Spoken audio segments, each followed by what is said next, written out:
દશામા તળાવમાં માછલીઓના મોતથી ચકચાર મચી ગઈ છે। ગોરવા દશામાતાના મંદિર પાસે આવેલ કોઠિયા તળાવમાં ભારે દુર્ગંધ મારતી હતી, જેની તપાસ કરવામાં આવતા તળાવમાં સંખ્યાબંધ મૃત માછલીઓ મળી આવી હતી। રહસ્યમય સંજોગોમાં માછલીના મોત પાછળ ઝેરી પદાર્થ તળાવમાં નાખવામાં આવ્યો હોવાનું પ્રાથમિક અનુમાન છે। જો કે આ અંગે જાણ થતાં સ્થળ પર દોડી આવેલ વિસ્તારના કાઉન્સિલર દિલીપ નેપાલીએ તમામ સંબંધિત ખાતાઓને જાણ કરી તેના તાત્કાલિક નિકાલ માટે પગલાં ભરાય તેવી અપીલ કરી હતી। દશામાના તળાવ ખાતે માછલીઓના મરવાના ઢગલાબંધ માછલીઓ મરી ગઈ છે એવા હાઉસિંગમાંથી અમારા કાર્યકર્તા બંધુ અને સોસાયટીના રહીશોનો ફોન આવ્યો હતો। હું આ દશામા તળાવ પર આવ્યો છું।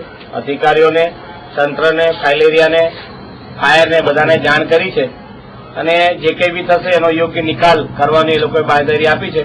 વિસ્તારના લોકો સાથે તળાવની જે કંઈ બી હતું એ અમે જાત નિરીક્ષણ કરીને કોઈને અંદર જાનહાનિ ના થાય એની ચિંતા કરી છે।